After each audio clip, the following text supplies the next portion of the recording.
Hello fantastic people! Today we'll talk about the basics of texturing in Blender.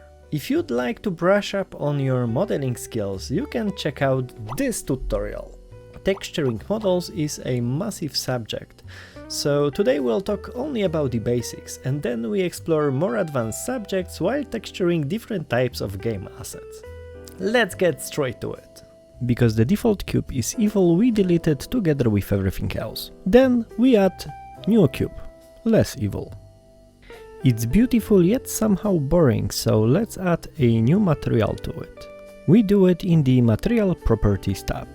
You know, the one marked by textured little circle. As you see in the list, there's completely nothing. To add our first material, we need to click on the New button. Let's rename it to something more sexy. For example, my first material. Now let's change its base color. Not much of a difference, is it? That's because our current viewport doesn't show materials. Let's switch to the Material Preview viewport by clicking this icon. Fantastic! The default material uses the principal BSDF shader, which stands for Bidirectional Scattering Distribution function, which besides similarity of the name has nothing to do with another 4-letter abbreviation. Don't ask me which one. It has multiple interesting properties. However, in this tutorial we'll look at them only from a very high level. The first one is a base color, which changes, well, you guessed it, color. Then we have the metallic property. Higher values will make the material look more like a metal. And I'm going to answer this question before you ask. No, this property doesn't make the cube listen to heavy metal. Then we have roughness. Probably the most important property if you are going for the low poly look. Smaller values will make the object shiny, while higher will make it rough. Materials for low poly models have this value usually set to 1. IOR stands for Index of Refraction. From what I understand in real world, each material that's transparent or semi-transparent has a specific IOR value. So, if you want to create water, you'll use 1.333, and for whiskey it will be 1.356. And of course, I don't know those values by heart, I just googled them to look smart and like I know what I'm talking about. Alpha is like opacity, so the value 0 means something is completely transparent, and value 1 means that something is completely opaque. To keep this tutorial short, we'll discuss only the simplest texturing example. Long story short, for different properties you can use different types of images to get different results. This allows you to create crazy realistic materials. However, here we are focusing on low poly style, and for that, image for the base color is generally enough. If you don't believe me, check out my game, Happy Worker Tool Company. Every single model there uses the image only for the base color. The quickest way to add an image is just to click on the small yellow dot and change the input type to image texture. Then you click on the Open button and select the file containing the texture.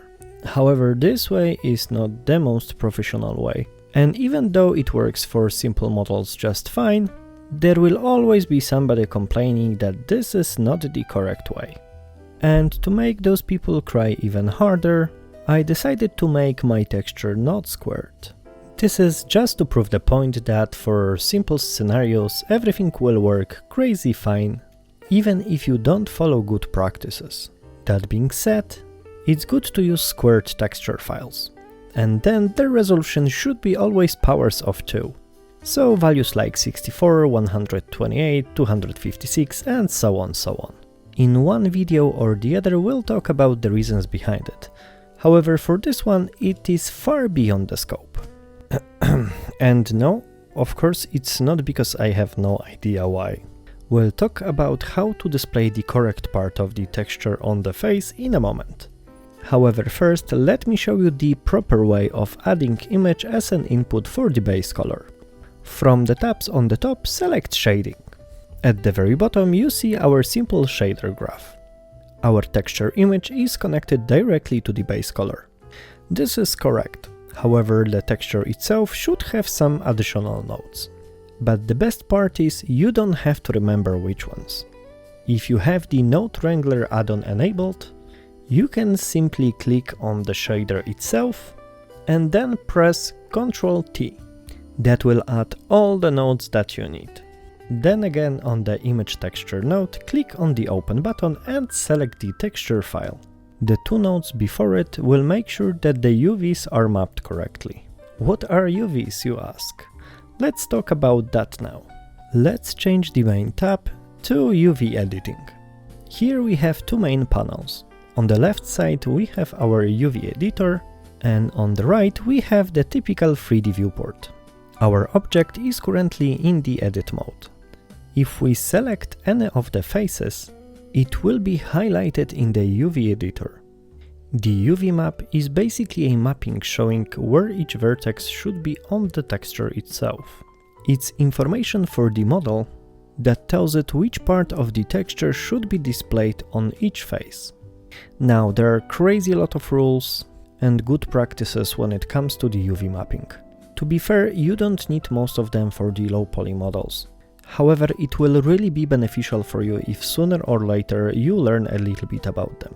However, again, this is a little bit beyond the scope of this tutorial. The simplest way to think about converting model to UV map is thinking about cutting it up into pieces using scissors.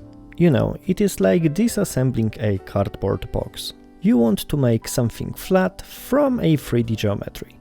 For complex models, you will want to select all the edges that you want to cut and mark them as seams. When you select edges and press the letter U, the UV mapping menu will show up.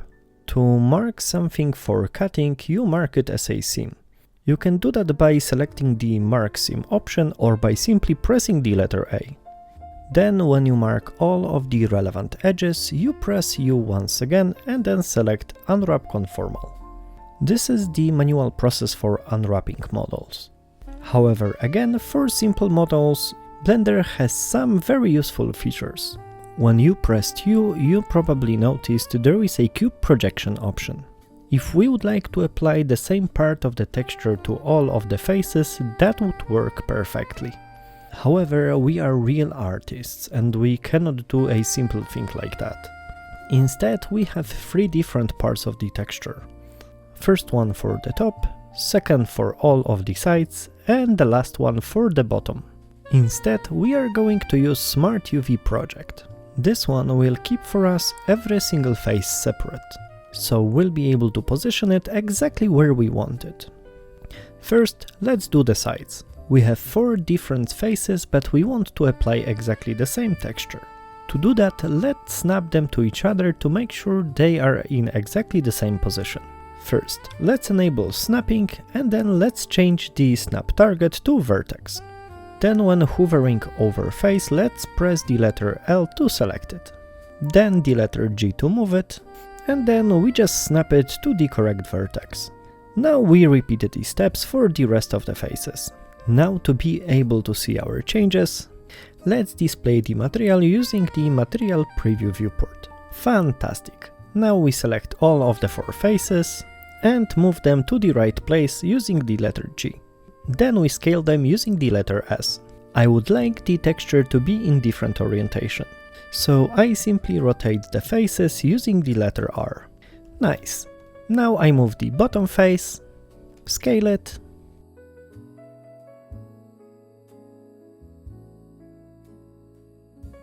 and then I do exactly the same thing for the top face. Now all the textures are displayed exactly where I need them. Now let me show you some stuff which nobody seems to be talking about.